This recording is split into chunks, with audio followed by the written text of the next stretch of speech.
Olá, seja muito bem-vindo ao assunto do dia desta quinta-feira. Estamos juntos em mais uma edição do programa aqui na tela da Rede Brasil de Comunicação. Agradecendo a você por nos acompanhar aqui no canal 14.1 e a você também que sempre acompanha através da internet, pelo YouTube, pelo nosso portal também, redebrasiloficial.com.br. E avise a todo mundo aí que o assunto do dia está no ar e que hoje vamos falar sobre a prevenção de acidentes de trânsito.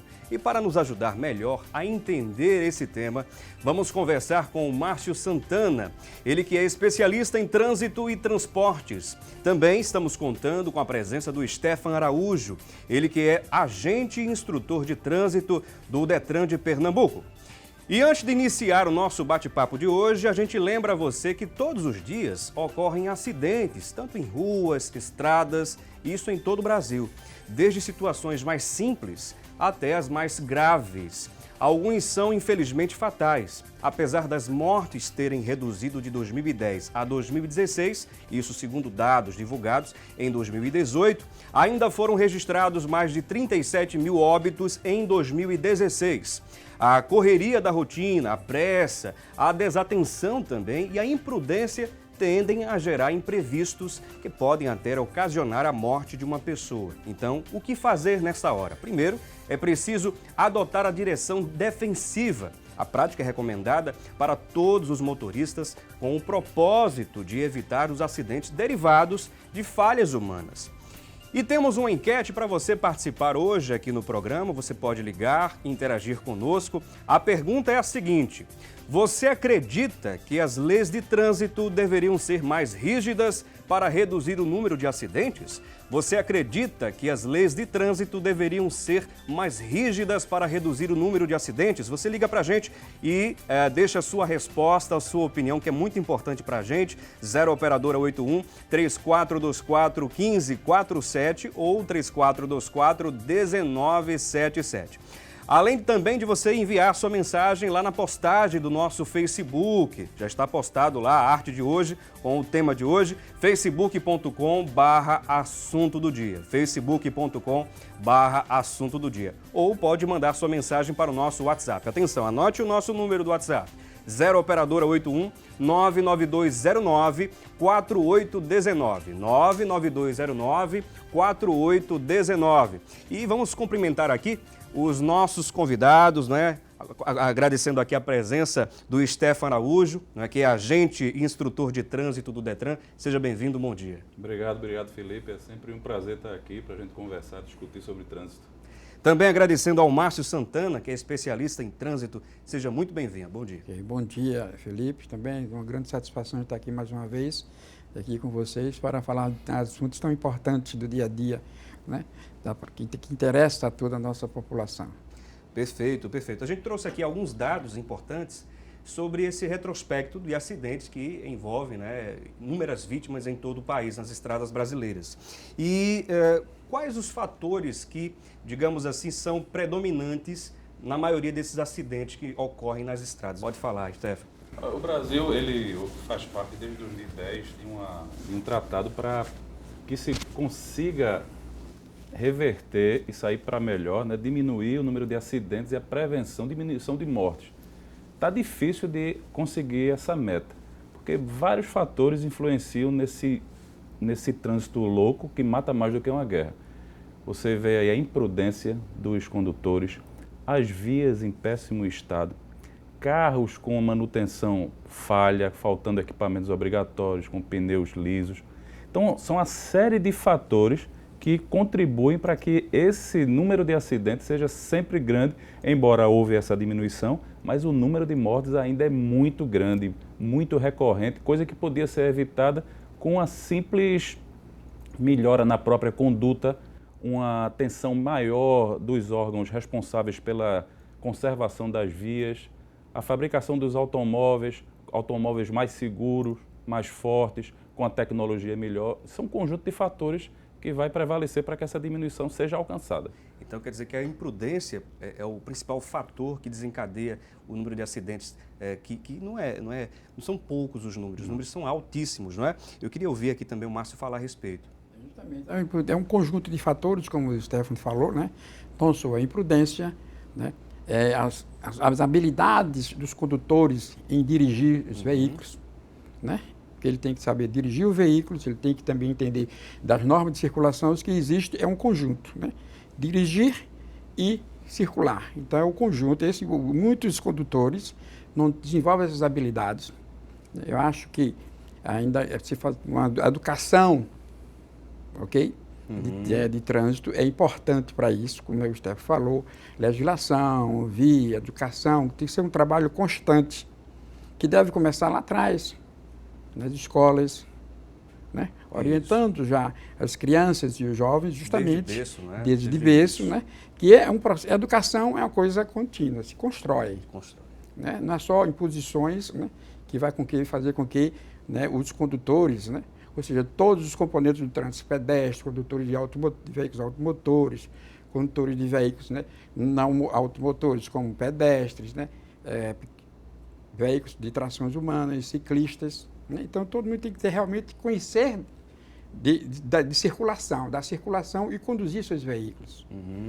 Muitos condutores de veículos não motores acham que não precisam entender, né, de legislação de trânsito. Com certeza. E isso a gente vê que contribui muito para os acidentes, né? Provocando muitas mortes, né? E invalidez permanente. Claro, é verdade. Isso prejudica a família como um todo, não é? Uma pessoa que está inválida por causa de um acidente, não é? A família toda ali sofre as consequências, né, desse episódio, de maneira geral. Agora, eu queria também ouvir, mais uma vez aqui o Stefano, falar sobre a questão da revisão, a importância da revisão do veículo, não é? Tanto da moto como do carro, do caminhão, enfim. É muito importante o condutor estar sempre atento a esse quesito, não é, Stefano? Muito importante. Embora no percentual da causa de acidente ele não seja um percentual alto, a questão do veículo, é mais o próprio condutor, mas você deve olhar, a gente está num período de chuvas, né? A gente não precisa nem falar o que aconteceu esses últimos 5, 6 dias, né? 12 mortes, Você tem que andar aí, seu veículo, com os pneus em bom estado, né? Pneu que faça com que você transite de forma segura, para que ele possa escoar aquela água da via.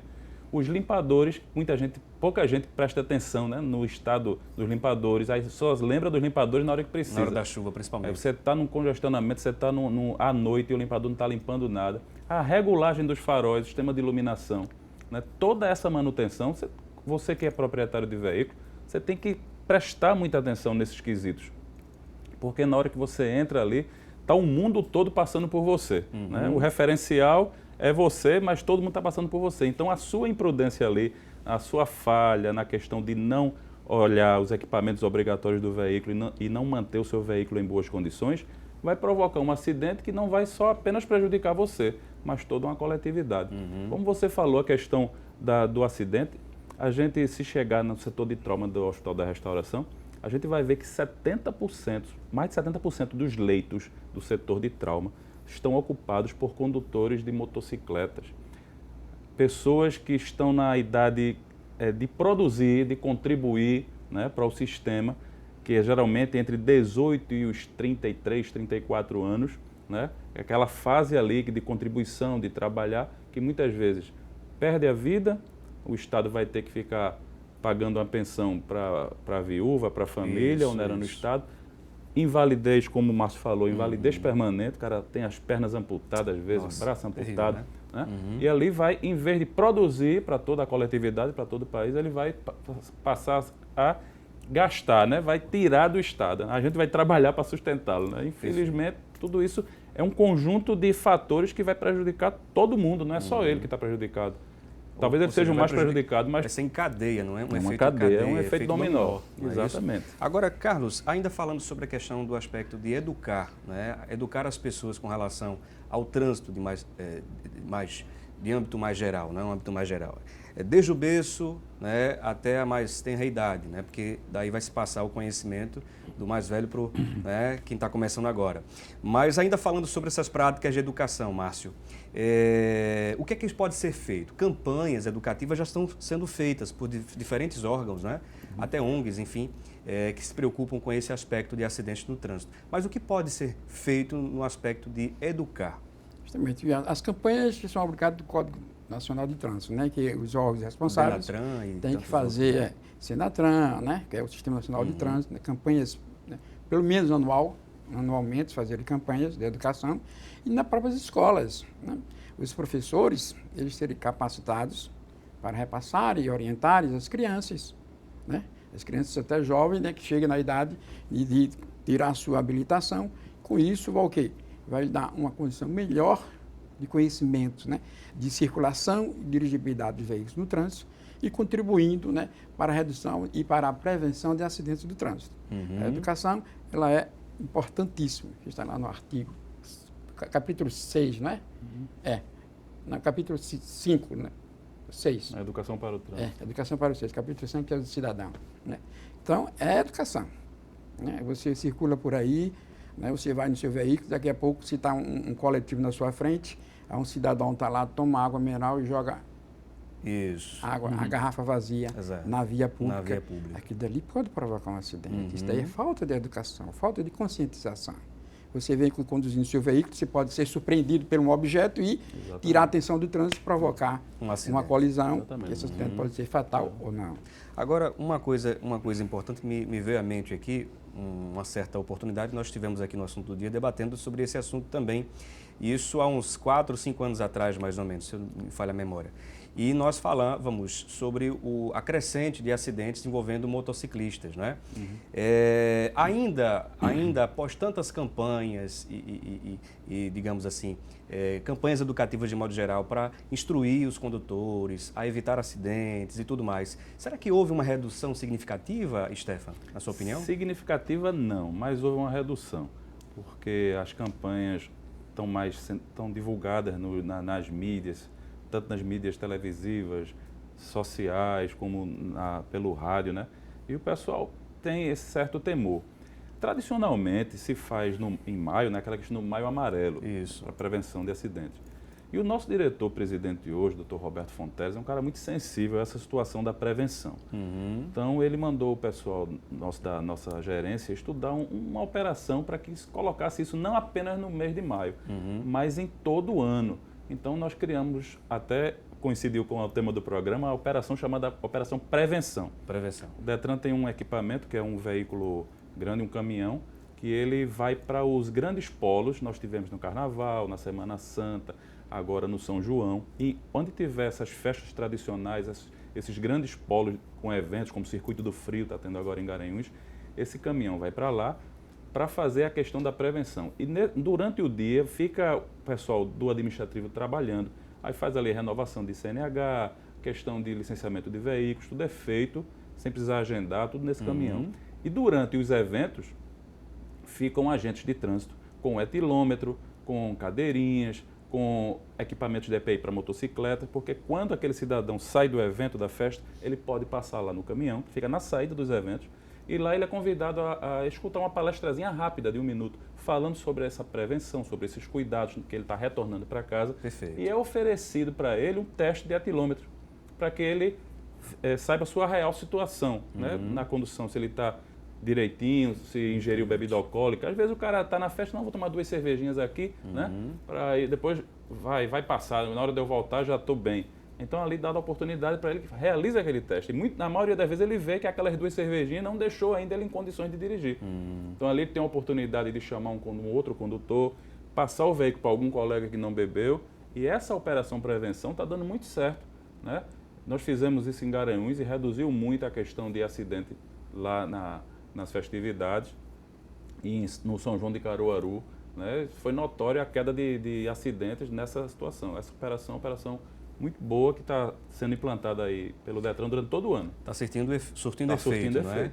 Muito bem. Agora, ainda falando sobre a questão do trabalho, de conscientização, né, que eu acho que é muito importante a gente bater nessa tecla, até porque é dessa forma que a gente vai instruir melhor os condutores, chamar a atenção dos condutores. Eu observei que algumas campanhas mais recentes, sobretudo, me parece que Denatran e outros órgãos, até instituições privadas que têm, digamos assim, o interesse também de participar de apoiar, não é, por exemplo, o Maio Amarelo, né, nesse período dessa campanha do Maio Amarelo. A Rede Brasil mesmo posta inúmeros vídeos e também algumas artes, né, fazendo menção a essa reflexão, não é, de cuidados no trânsito.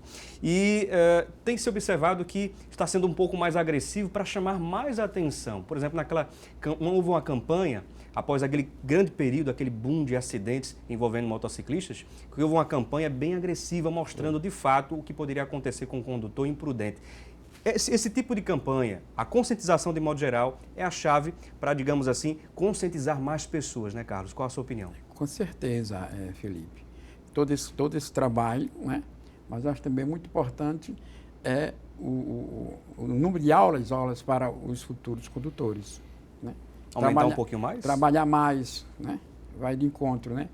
O que o governo está querendo reduzir algumas coisas na área da legislação de trânsito, mas eu acho importante, né, o número de aulas, não só prática, como também teórica, na parte de legislação, incluindo esses capítulos que a gente falou aqui, né, o capítulo 3, o capítulo 4, né, o capítulo 6, que são os capítulos importantes que envolvem, né, normas gerais de circulação, né, o 4 fala sobre o pedestre e condutores de veículos não motorizados. Então, eu acho ainda muito pouco, né, deveria ser mais expandido, né, esse tempo, porque não se trata de simples de você pegar um carrinho e você está com uma arma.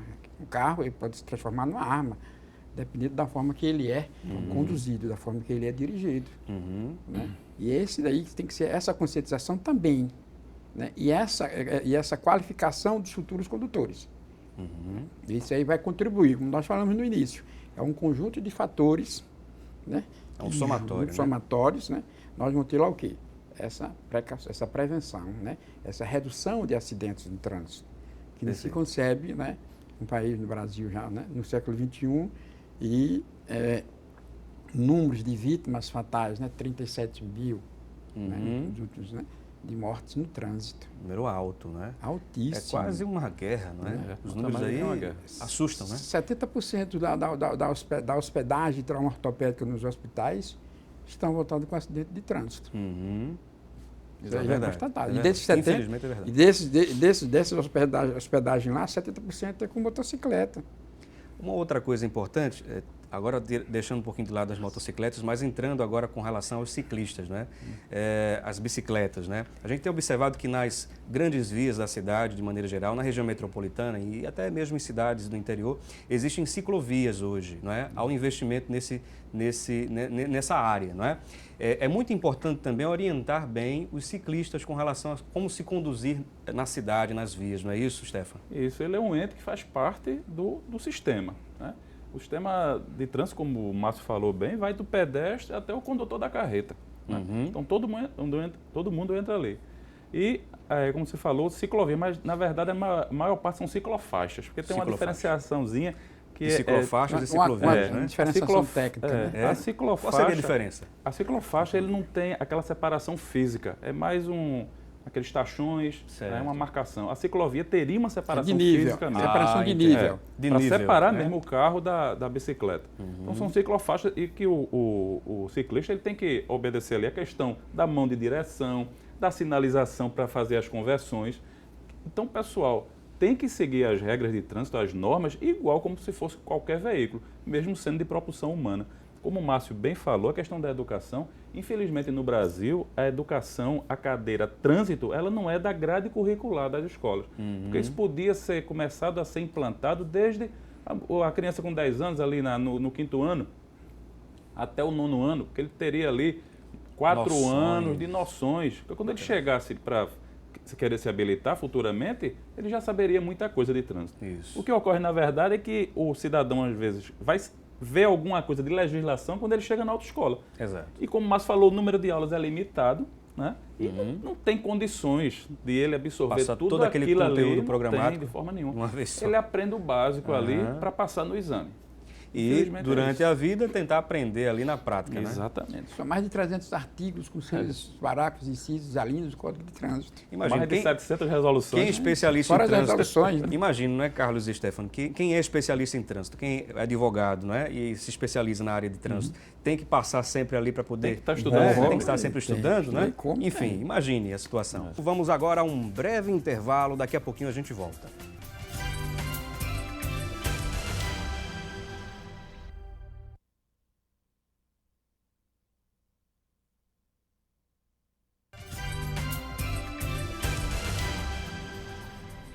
Estamos falando aqui no programa sobre a prevenção de acidentes no trânsito. Nesse instante, a gente vai conferir algumas outras informações na internet sobre esse tema e quem vai trazer para a gente mais informações para a gente é a Tânia Silva. Ela tem essas informações na internet, vamos conferir aqui. Para vocês que nos acompanham, o destaque de hoje é do site da Rádio Jornal. O uso do celular é a terceira maior causa de acidentes de trânsito.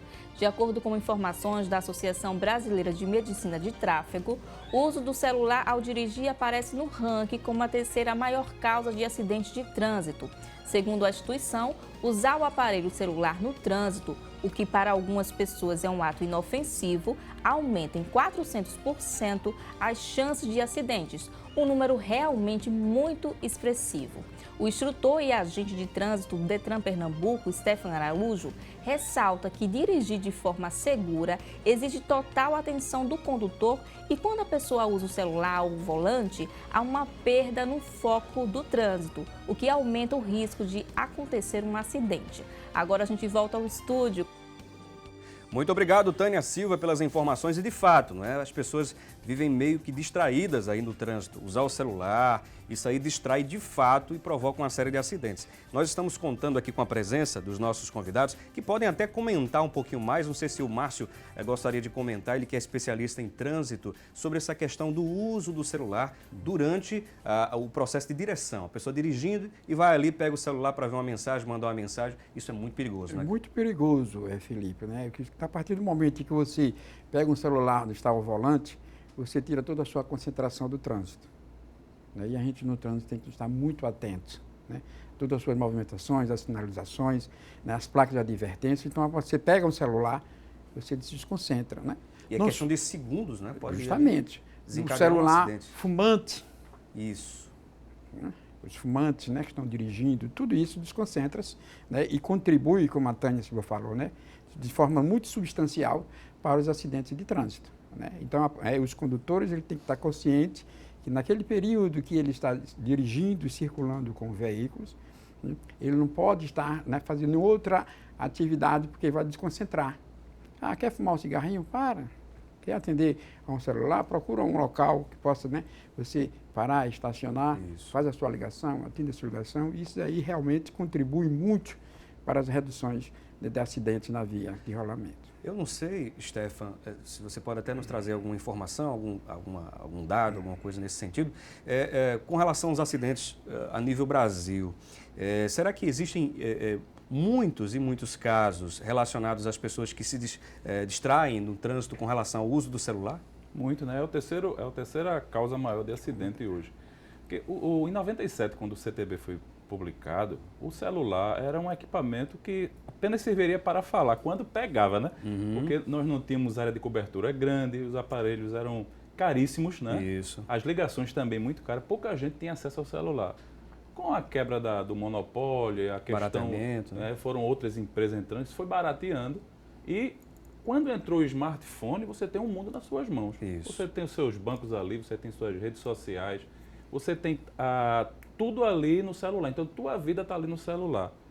O CTB, o pessoal da legislação, né, sensível a essa situação, criaram mais duas codificações para o uso do celular. Que antigamente o uso do celular, o normal que estava no CTB, é infração de natureza média, que é fazer uso do celular, que ainda se usa, não foi revogado, é aquela questão do motociclista bota o celular aqui dentro do capacete, pode ser autuado por ali. Mas criaram-se duas novas codificações que passaram a ser de natureza gravíssima, que é o simples fato de segurar o celular ou manusear o celular, que é a questão... Mensagem, o Zap, o Telegram, né? Aí vai ser coibida aí com infração de natureza gravíssima, são 7 pontos, a multa é 293, né? Aumentou muito, porque o que o legislador não quer é que você tire a mão do volante e fique dirigindo com a mão só para fazer o celular. E você baixou a vista, porque é impossível você ter um tato tão bom que consiga passar uma mensagem no touchscreen sem olhar, né? A gente vê, fisicamente falando, você é 70 e poucos quilômetros por hora. Você anda 20 metros num segundo. Isso. Se você passa 5 segundos olhando a mensagem, você vai andar 100 metros no escuro.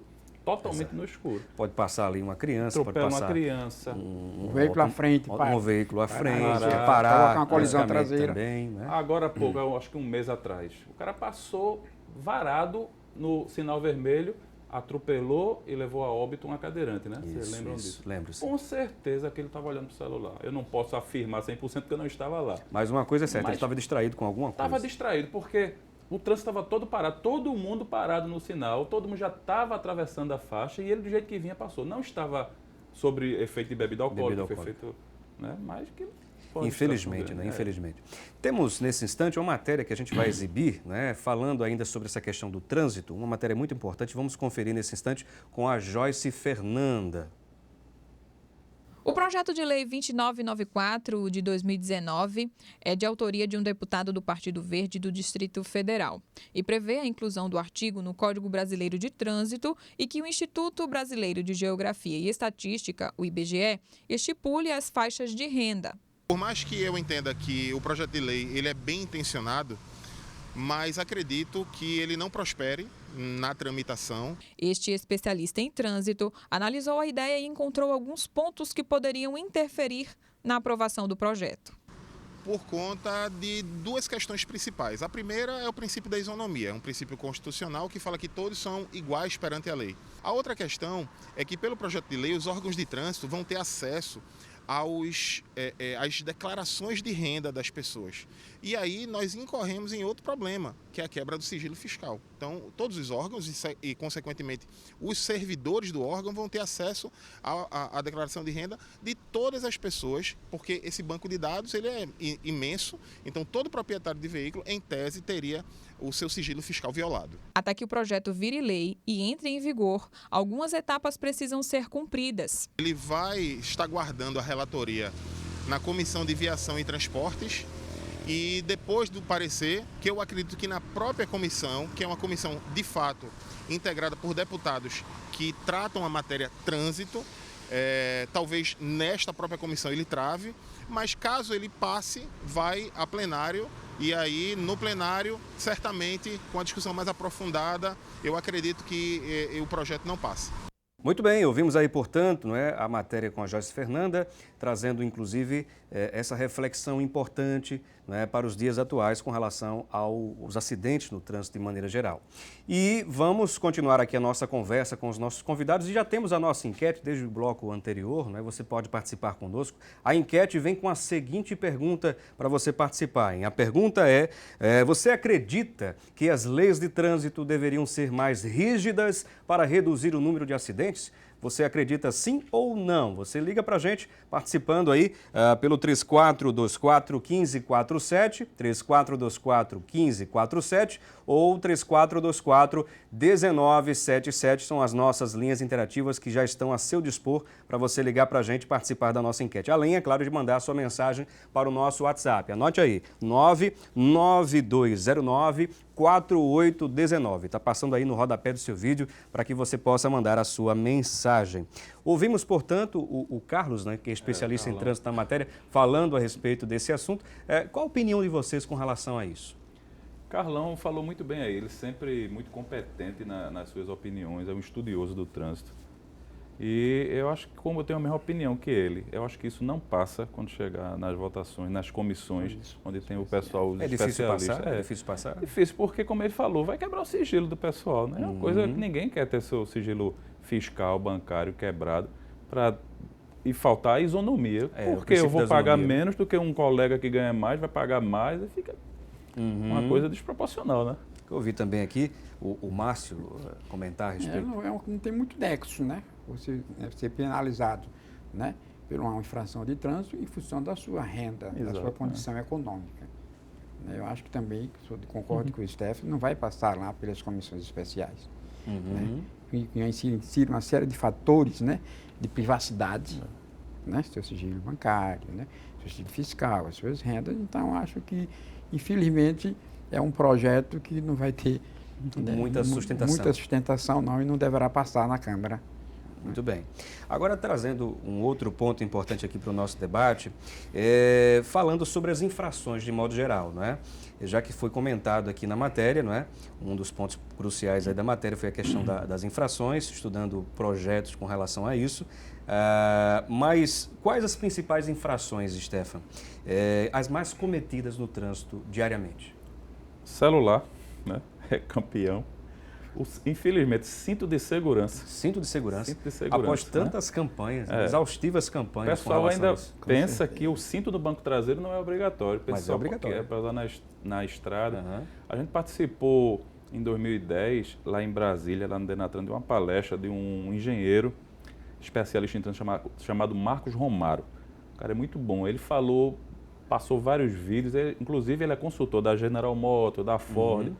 A questão do cinto de segurança. O cinto de segurança, quando não é usado pelo condutor do banco traseiro, ele consegue matar ou lesionar gravemente o condutor do banco da frente. Porque a 50 km por hora, o seu peso é multiplicado por 40. Nossa. Se você for uma pessoa corpulenta, 100 quilos, que é o meu caso, 400? eu vou bater com 400. Nossa. Aliás, com 4 mil 4 quilos, toneladas, 4 né? toneladas. Porque 40, né? quilos, É. Vou matar quem está na frente, Nossa. Então, o sistema de retenção tem que ser usado por todos os ocupantes. A gente sempre avisa nas nossas operações, quando para os motoristas de aplicativo, né, que tá, olha, a gente sempre reitera, olha, pegou o passageiro, banco de trás, olhe se o cara colocou o cinto passageiro. Porque você vai ser penalizado, é Isso. você que vai ser penalizado. Isso. No mínimo, é uma infração e é uma multa que você vai pagar. Se acontecer uma coisa mais séria, de uma colisão, de uma capotagem, você pode até morrer por conta do passageiro do banco de trás. Só tirando uma dúvida com relação a isso, qual seria o valor da multa? Para o uso do não usar o cinto, Sim. é uma infração de natureza grave, R$ 195. R$ 195 reais, né? Muito bem. Mas quais outros? Aí falou aqui, uso celular, o não uso do cinto, Segurança, a mais recorrente, né? Em motocicleta, o capacete. o capacete na viseira. E a A viseira viseira, é campeã. É campeã, A né? viseira é campeã. a viseira Eu nunca vi um Felipe, negócio desse. e a atacadura. Ah, sim. Porque num acidente a pessoa pode perder o Eu capacete já rapidinho. perdi um primo justamente. Ele de motocicleta, estava com capacete, sem estar amarrado, passou na lombada, ele desgovernou, o capacete caiu, bateu com a cabeça no chão. Nossa. Fratura craniana. Complicado. Horrível. Então, além de tudo isso, né, a gente vê a imprudência de modo geral dos condutores, né? A gente vê que é a palavra crucial que envolve a maioria dos acidentes. Mas com relação, por exemplo, à velocidade nas vias, o que é que a gente pode comentar a respeito disso? Também há muitos infrações Causa muito nesse grande. sentido? Pouca gente obedece aos limites de velocidade, né? A gente sabe que tem muitos radares que estão em locais apropriados, inapropriados, Inapropriados, né? Inapropriado. Você vê uma rodovia às vezes, onde a velocidade você pode colocar 100 km, de repente você vê um radar de 50, onde não tem travessia de pedestre, não tem nada. Acho que é uma coisa mal intencionada. Às vezes até me permitam, a gente que anda às vezes no interior e tudo, a gente observa que em alguns locais perigosos, onde não há iluminação, não é? Enfim, então isso tudo pode provocar não só um acidente, mas também pode haver uma intervenção ali de quadrilhas, de assaltos e tudo mais, né? Então as o condutor lombadas fica são- à mercê disso, né? São necessárias? São, mas nos locais onde realmente se tenha que ter uma redução de velocidade, uma escola que tenha perto, uma passagem de pedestres. A gente fala muito na 232, quando você falou em excesso de velocidade, eu sempre lembro da BR-232, que ela tem péssimas condições, né, hoje, né, que é a falta de manutenção grande. Esburacada. E ela, na sua origem, já tem muito mal feita em diversos locais, as curvas não têm inclinação. Então, com esse período chuvoso, a aquaplanagem ali é constante, porque ela acumula muita água em alguns trechos ali. Então, se você vem numa velocidade acima da permitida ali, porque é uma rodovia, você poderia transitar até 110 km, se não houvesse placa, mas geralmente a velocidade limite ali são 100 km. Então, 100 km já é uma velocidade alta para aquela questão ali, porque o carro vai aquaplanar. Então, quando ele aquaplana, ele vai na lei de Newton, na inércia. Não adianta frear, enrolar a direção, você vai embora, sai pela tangente. Aí uma capotagem, um acidente tranquilo ali. Tem uma pergunta aqui da Júlia Alencar, mandando mensagem para a gente, né? Ela é de Ouro Preto, aqui em Olinda. Diz o seguinte: com relação às estradas que estão esburacadas, quem tem a responsabilidade sobre isso, né? No caso, quem seria o responsável pelas estradas nas vias? Nas rodovias federais, o órgão federal é o DENIT. DENIT. Nas rodovias do Estado, o governo de Pernambuco, no caso as nossas aqui, as nossas PR, né? O DNR, Os PRs, né? o DR, né, no caso. Uhum. Mas mesmo essa 101 aqui, nesse trecho entre a Vitarella e até Igaraçu, o governo do Estado assumiu, foi feito um convênio com o DENIT repassou a verba e o governo do Estado é quem fez toda essa requalificação. Porque envolve também a questão da fábrica de automóvel que foi implantada naquela região de Goiânia, né, e uma das suas exigências foi que requalificasse, porque estava realmente impraticável, né? Ali a 101. Muito buraco, muitos acidentes, então houve esse convênio aí entre o governo do Estado e o DENIT. Bom, temos aí menos de 2 minutos, mais ou menos, para encerrar o bloco, mas tem uma pergunta aqui que eu achei interessante, da Eli Claudino. Eli Claudino disse aqui: existem estatísticas de acidentes ou estatística de acidentes provocadas pelo ponto cego? Existe algum estudo relacionado a isso ou não? Ouvindo aqui primeiro. Realmente, o ponto cego, né, é um dos contribuintes para acidentes de trânsito em veículos, no mesmo sentido. Nós estávamos conversando até no início, não foi, Stefano? Porque realmente tira toda a visibilidade do contorno do veículo, de um veículo que vem ao seu lado, que se aproxima. Então, qual é a orientação? Principalmente para os motociclistas, que nunca se posicione ao lado direito, né, dos veículos, porque ele está no ponto cego, sempre ao lado esquerdo, né, que o condutor do veículo, se ele tem melhor visibilidade, está sempre enxergando ele ao seu lado. Porque em qualquer desvio que você der e ele estiver lá no ponto cego, tocar no motocicleta, ele vai para o chão, ele se acidenta. E pode ser fatal, né? E é importante, e existe estatística também que contribui muito para os acidentes, ponto cego. Agora, infelizmente, recai no mesmo ponto, né? A imprudência dos condutores, né? O pessoal está atento a isso, os fabricantes de automóveis e o próprio CONTRAN. Se observar os veículos antigos, você não tinha aquela sinaleira, luz de direção nos retrovisores, nem na lateral do carro. Sim. Algumas montadoras começaram a colocar, já pensando na preocupação com o motociclista, e o CONTRAN viu essa situação e lançou a resolução 667, que os próximos veículos, a partir de 2019, se eu não me engano, a 2021, vai ter que sair já com a sinalização lateral para ajudar os motociclistas, né? O que ajuda muito, né? E a orientação, Felipe, e você sempre andar com o retrovisor do lado direito, né, o mais aberto possível, porque você reduz o seu ponto cego e contribui, né, para evitar um acidente. Isso. Quanto mais você abrir ele, o lado direito, deixar ele só com isso, então isso vai ampliar e vai reduzir o seu ponto cego. Então você vai ter maior visibilidade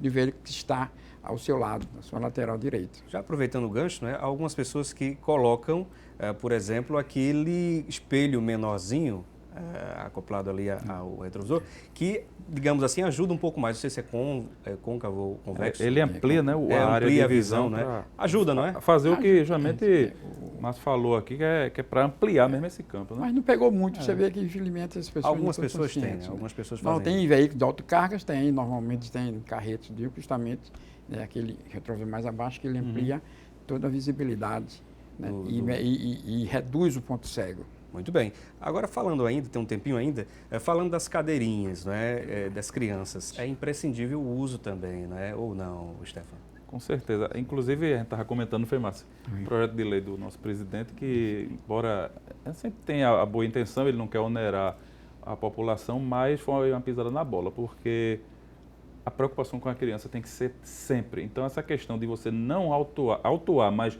o cara não ter penalidade financeira na infração, apenas a pontuação, isso vai estimular que a maioria dos pais tem cuidado com os filhos. Isso, a maioria. Sabe, né? que tem gente que não tem o mesmo pensamento, né?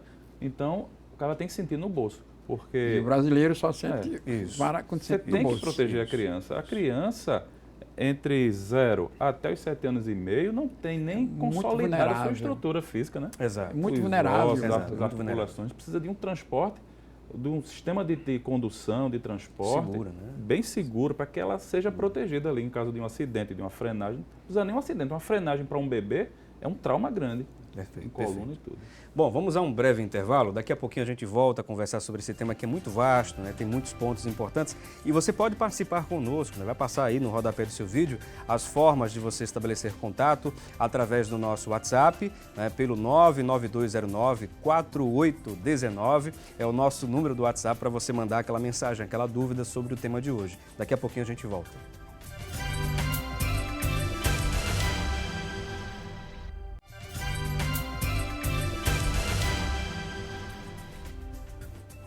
Bom, já estamos de volta com o programa Assunto do Dia de hoje e vamos continuar falando, né, sobre a temática de hoje, que é sobre prevenção de acidentes. Inclusive, nesse bloco a gente reservou também algumas dicas importantes para você que é pai, você que tem todo um cuidado com o seu filho, com a sua filha, né? Temos aqui alguns modelos de cadeirinhas de crianças, né, que podem ser usados aí no seu automóvel, tá bom? O Stefan, que está aqui conosco, Stefan Araújo, que é agente e instrutor de trânsito do Detran, ele trouxe para a gente aqui algumas orientações e, é claro, também alguns exemplos de cadeiras, né, Stefan? Pode ficar à vontade. Exato, Felipe.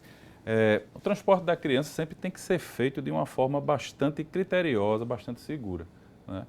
E pensando nisso aí, o legislador, através da resolução 277, criou alguns equipamentos que são exigidos para que você possa transportar sua criança de forma tranquila, de forma segura. Saiu da maternidade, zero, a idade, saiu da maternidade, você vai transportar no bebê conforto. Esse equipamento aqui, que vai ser sempre colocado, instalado no veículo... Vou até mostrar aqui, me permita, por dentro, para as pessoas terem a noção, não é? Olha só, bem confortável, não é um ambiente bem confortável. Olha aqui, para vocês observarem em casa, não é isso, Stefan? Exatamente. Ele vai ser instalado sempre no sentido contrário do movimento do veículo. Por quê? Porque a criancinha, tenra idade, não desenvolveu ainda a sua formação óssea, né? Isso. Então, se você transporta ela no mesmo sentido do veículo, numa frenagem vai ocorrer isso, que se chama efeito chicote. Então, pode causar um edema de cervical, um trauma na cervical. Então, é conduzido no sentido contrário do movimento do veículo. Isso. E como você mostrou na cadeirinha, ela tem o seu próprio cinto. É um cinto de 5 pontos, igual a veículo de corrida.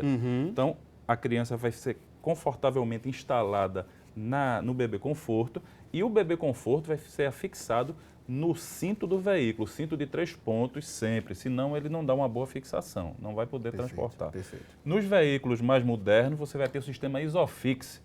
Os veículos vêm com uma ancoragem, onde o próprio equipamento ele é encaixado no veículo, você não precisa nem usar o cinto do veículo, são os veículos mais modernos, mais sofisticados. Isso até 1 ano de idade.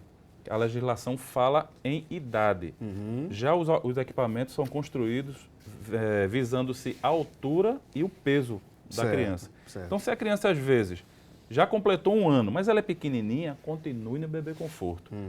Mas qual é a hora de eu trocar? Quando você observar que a cabecinha dela está passando do limite aqui. Aí já é o momento de trocar. Aí você vai para a cadeirinha, que é de 1 até os 4 anos de idade.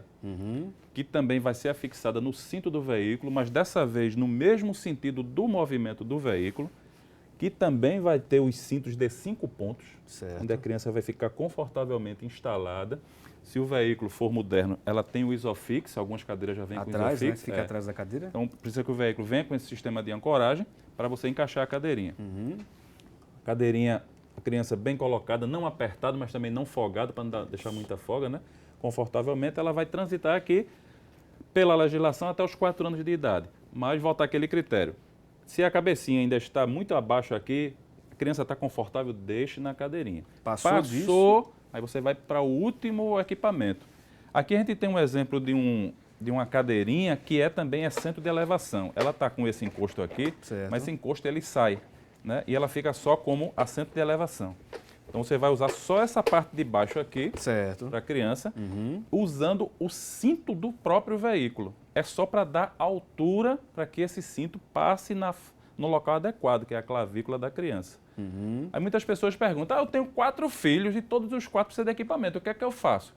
Aí, pensando nisso, foi uma grita danada na época, saiu uma deliberação 100 que depois virou uma resolução, a 391, que permite que você instale a criança de maior porte no banco dianteiro com o sistema de retenção adequado. Ou seja, Você tem um bebê, tem uma maiorzinha e tem já uma de 7 anos. Isso. Você pode pegar aquela de 7 anos, colocar no banco dianteiro com o assento de elevação e colocar o cinto. Ou seja, com esse tipo de equipamento, Exatamente. Né? Na frente. Isso.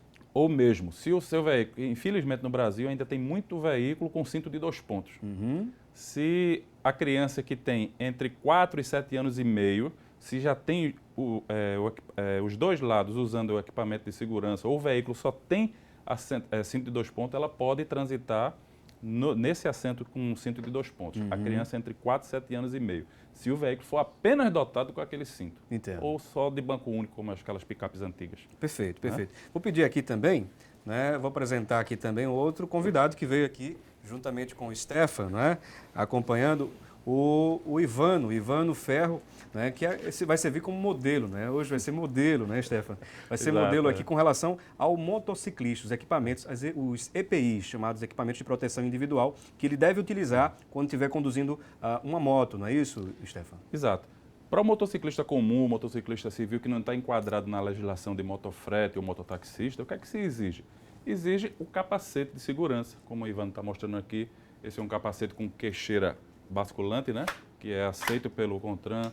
Você tem a viseira que deve permanecer sempre fechada. Ah, mas o calor é muito grande aqui em Recife, eu não posso andar com a viseira aberta. Você pode abrir um pouquinho, um dedinho, para entrar uma ventilação, isso é permitido. E nas paradas do semáforo, você pode levantar um pouquinho para enxugar o Nesse rosto, caso alguma agora, coisa. é o permitido, né? Mais ou menos aqui um dedinho, né? Um dedinho distância, você pode transitar para entrar uma ventilação. uma ventilação. Jugular sempre fechada, como o Márcio falou, a Tem aqui questão um da cintozinho, jugular. né? É porque não adianta você estar com o capacete e o capacete sem a jugular. Né? Um acidente, uma queda, esse capacete vai ser projetado e a sua cabeça é que vai bater no chão. Exatamente. Né? E E geralmente pode ser fatal. Geralmente quando fatal. não mata, é como dizer o Arthur, não mata Aleja, né? aleja. É impressionante. Aí quando a gente vê hoje muitas pessoas trabalhando com motocicleta, né, fazendo motofretistas, mototaxistas, os equipamentos, o capacete, né, sempre em boas condições, com os refletivos, aprovado pelo Inmetro. E a gente, embora não seja uma exigência da lei, né, a gente fala sempre para usar a joelheira, né, usar uma bota, porque ele vai prevenir muito as lesões de tornozelo, a cotoveleira, né? Para que, infelizmente, na hora de um acidente, ele possa sofrer o menor trauma possível. Né? Não são equipamentos caros, qualquer motociclista poderia adquirir isso aí numa loja e transitar de forma segura. Né? A vida dele, porque a motocicleta, embora seja um veículo excelente para nos dar mobilidade e rapidez no trânsito, mas ela é muito perigosa a sua condução. Né? A falta de respeito de alguns condutores, o ponto cego, como o Márcio falou, né, que causa tanto acidente, o cara vai ao chão. Então, ele indo ao chão, se ele está com um capacete de boa qualidade, com a sua cotoveleira, a joelheira, a bota, ele vai sofrer menos trauma. Uma calça forte, comprida, né? Resistente. De preferência jeans, não é? Jeans, um material, blusão, um tecido mais resistente. Agora, uma coisa interessante que a gente observa muito, não é? Principalmente vocês que lidam diretamente com isso, com a questão do trânsito, vem muitos acidentes envolvendo pessoas que usam chinelo, por exemplo, chinelo de dedo, não é? Não usam sapato, nada. Uso de calçado inadequado. Nesse caso, a bota ou... Vamos supor, um outro exemplo de calçado que pode ajudar, fora a bota. Um tênis de boa qualidade, né? Tênis. A gente fala da bota porque a bota protege muito o tornozelo. Isso, já questão toda a região, da torção, né? Da torção do estômago de tornozelo. Uma coisa que até o Ivano estava me lembrando, é bom a gente falar, os motociclistas geralmente gostam de andar com o capacete, aí abre a viseira, mas está com óculos de grau ou com óculos de sol, achando que está com óculos de proteção, mas não é óculos de proteção. O óculos de proteção é diferente, é aquele óculos do cara que faz motocross, né, que é todo fechado, não deixa entrar poeira, não deixa entrar cisco, nada. O óculos de grau é para facilitar a visão dele, mas não substitui o uso da viseira, não. E o interessante é que num acidente, isso pode acontecer, vir algum objeto, por exemplo, indo de encontro ao olho. Exatamente. Né? E isso pode ajudar e muito, né, Ivan? Claro. Pode ajudar e muito nessa proteção do olho. Algum outro equipamento que poderíamos falar, que traz também, né? Sim, atrás.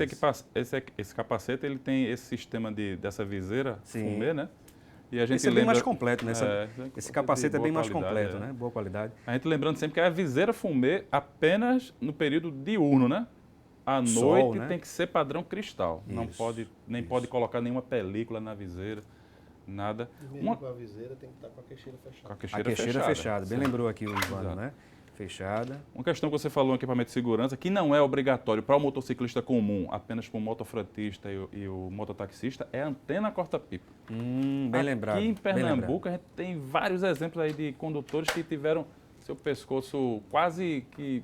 É porque muita gente que empina pipa Usa o faz cerol, uso né? do cerol, né? Aí infelizmente. coloca na linha e aquilo ali fica um material muito resistente. Fiadíssimo aquilo ali. Afiadíssimo. Chega a cortar retrovisor de carro. A gente teve o Nossa, vídeo aí de gente. cortar o retrovisor. Nossa, é muito É resistente. porque a velocidade que você vem, né? Com o Aham. impacto ali, aquele atrito corta o pescoço. Então, a antena corta-pipa, se eu fosse motociclista, mesmo não sendo obrigatório, colocaria. Porque você nunca sabe, né? Em que via vai encontrar uma situação Exatamente. como essa. Então é bom você utilizar. Mais algum outro equipamento, Stefan, que a gente poderia reiterar ou até mencionar nesse Falou do capacete, das vestimentas, dos EPI, né? Da bota, a antena corta-pipa. E no mais, para evitar a luva. A luva, bem lembrado, Stefan.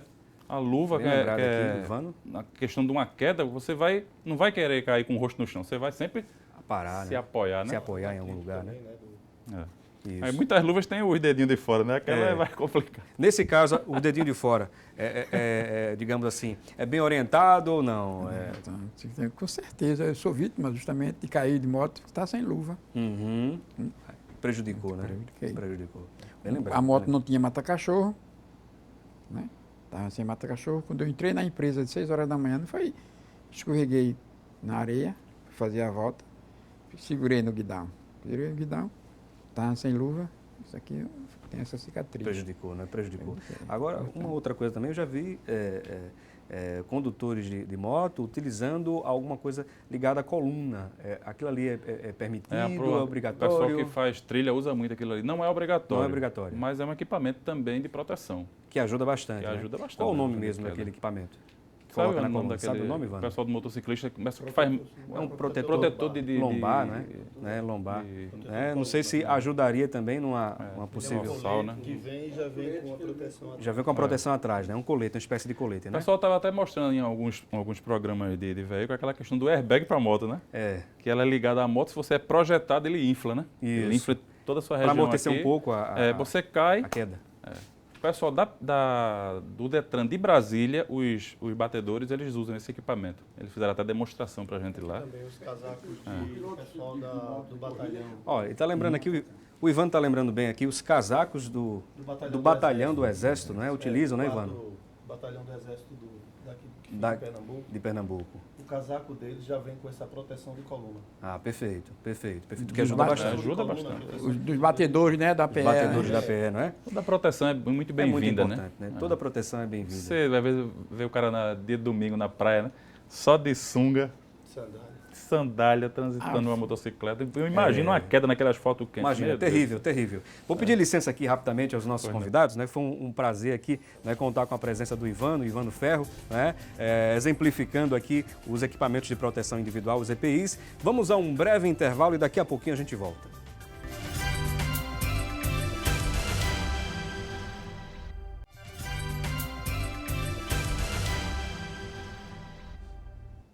Bom, já voltamos com o programa Assunto do Dia e voltamos para deixar você com água na boca. Não só você, mas todos nós que estamos aqui envolvidos nesse programa. É hora da receita do dia. E hoje vamos aprender a preparar uma torta de ricota. E quem nos ensina é a gastrônoma Luciana Luna e vamos conferir.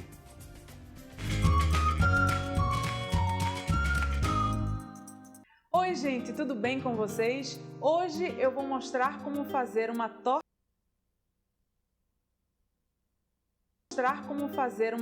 salgada que vai ganhar um sabor todo especial com os ingredientes que vamos utilizar. A dica para você é uma torta de queijo ricota com presunto, uma ótima pedida para qualquer hora do dia.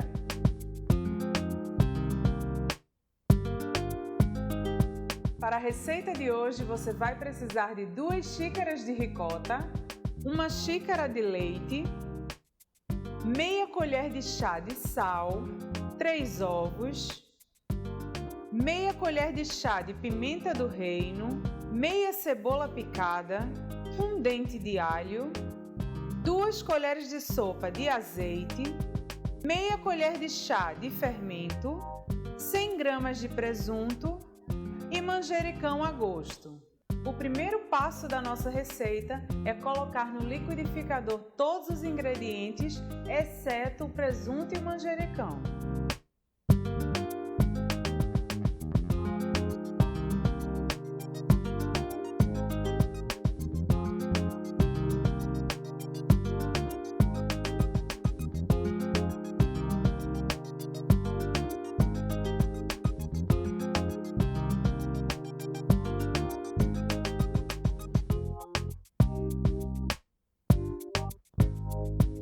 Feito isso, nós vamos colocar essa massa numa forma de 20 centímetros de diâmetro, untada e enfarinhada.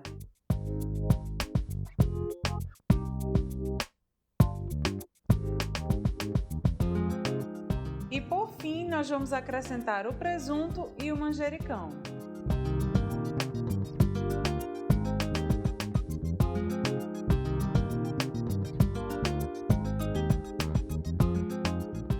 Agora é só levar ao forno pré-aquecido a 200 graus por aproximadamente 30 minutos.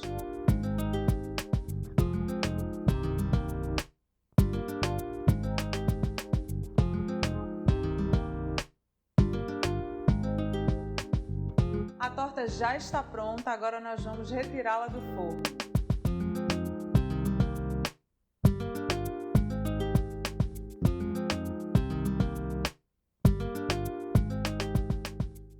Esta foi a nossa dica de hoje. Espero que vocês tenham gostado e nos vemos no próximo Receita do Dia.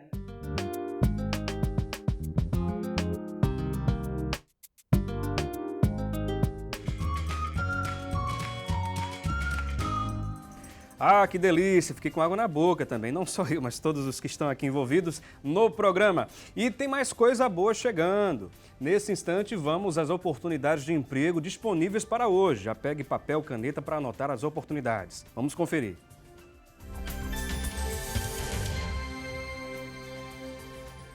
Bom, e no A Vagas de hoje, vamos conferir as principais ofertas de hoje. Anote aí, hein? Anote as principais informações que vamos passar para vocês.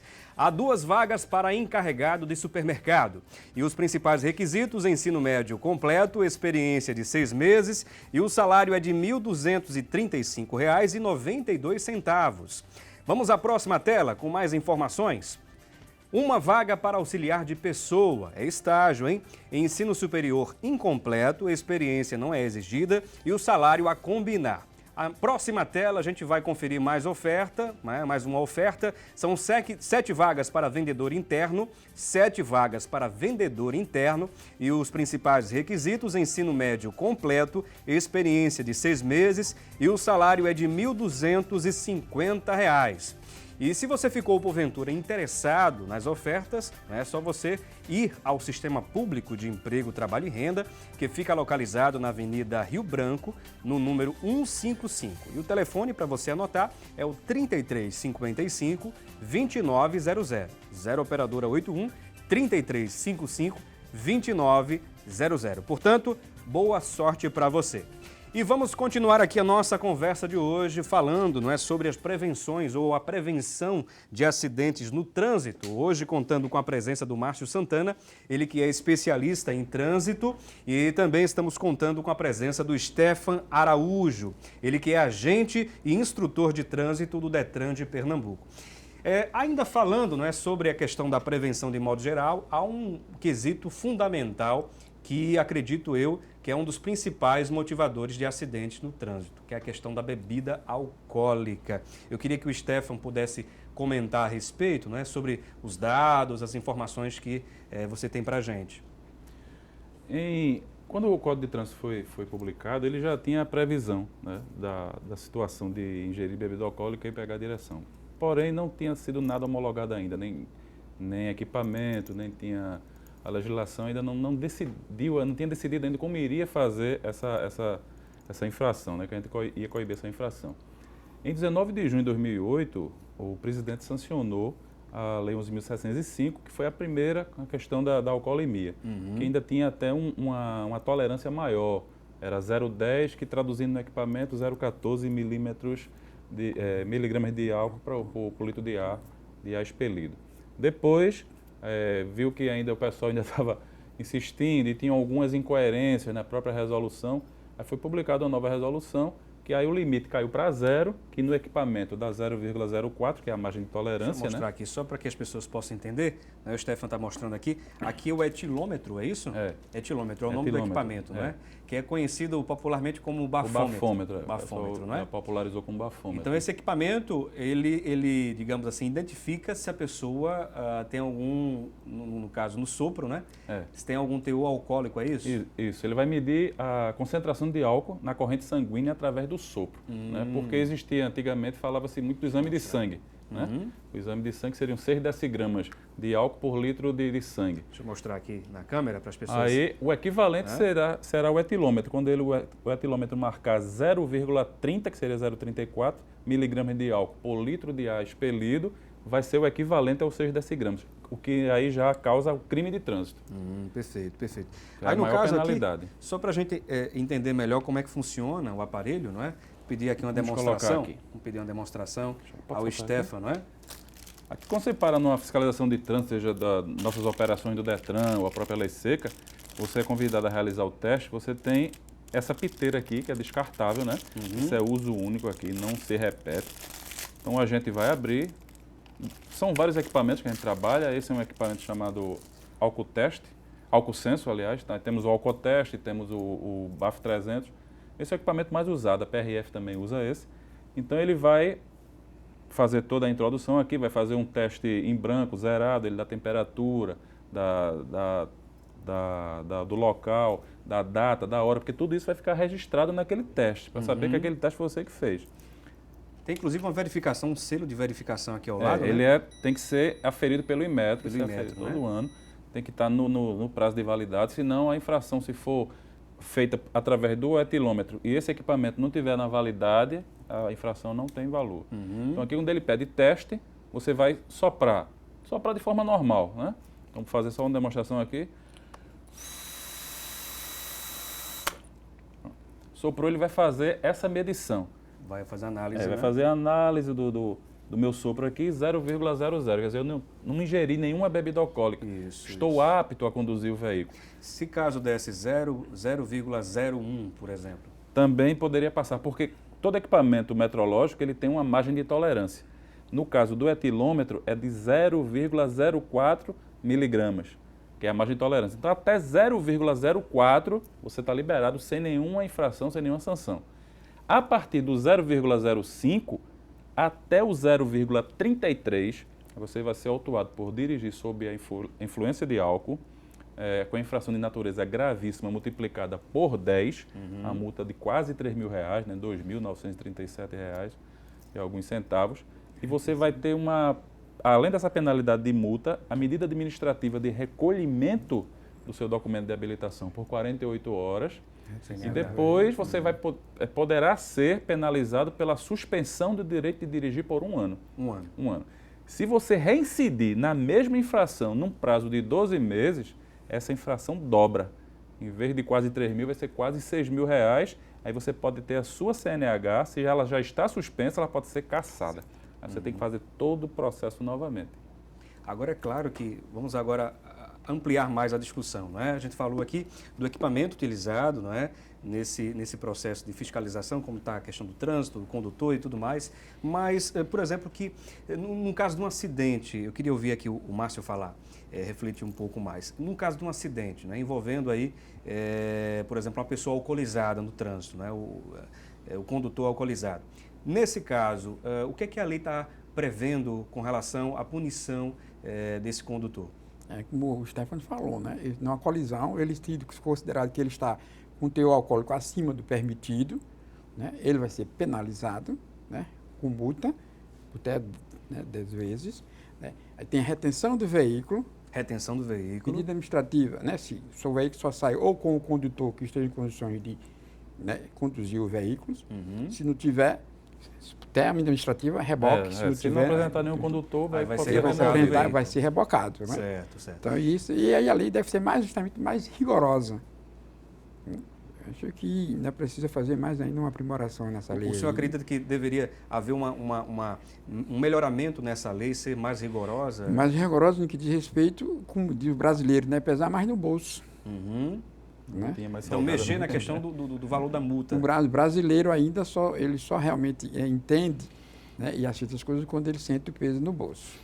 Não é nem na questão da Já saúde, houve essa de maneira melhoria geral, aí, né? que antigamente era só gravíssima, 900 e poucos reais, mas aí agora passou para quase 3 mil reais. Primeiro foi 5 vezes, depois passou para 10 10 vezes. Aí como teve em 2016 uma oneração no valor das infrações, né?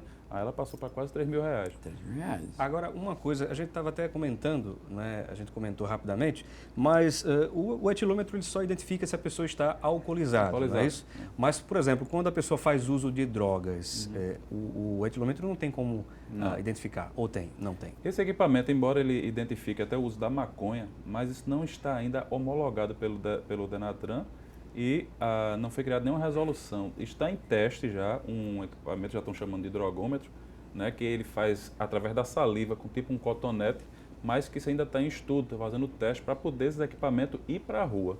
Quando você falou em acidente, acontecia uma coisa muito peculiar nas operações antes da resolução 432, que era quando o cara se negava a fazer o teste. Ele tinha ingerido a bebida alcoólica, mas não vou fazer.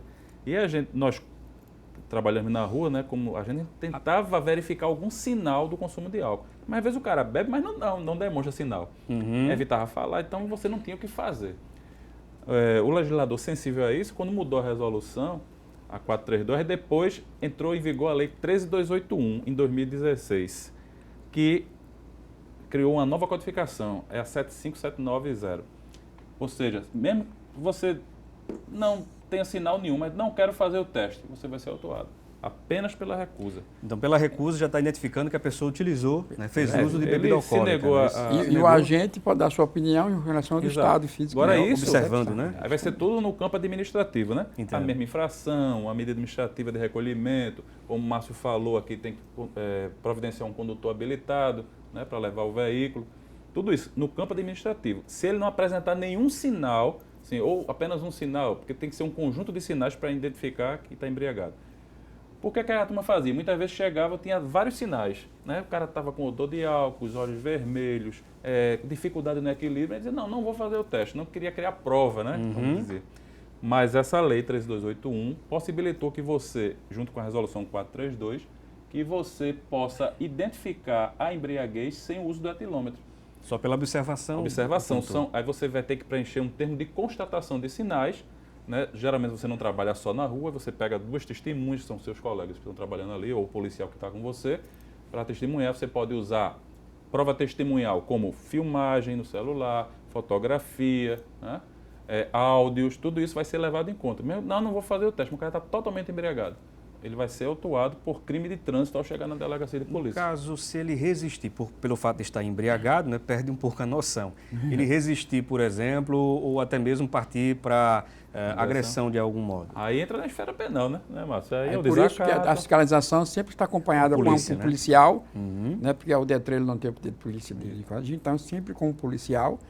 Em caso dessa natureza, o cidadão será conduzido a uma delegacia de polícia, né? Porque nós temos o poder de polícia responder administrativa aberto. e não ostensiva. No mínimo, então, TCO vai ser feito para No ele. mínimo, né? No mínimo, né? TCO, aí né? tem a resistência, pode entrar a resistência, o desacato, né, tudo na esfera Aí penal. isso é grave. E ainda na questão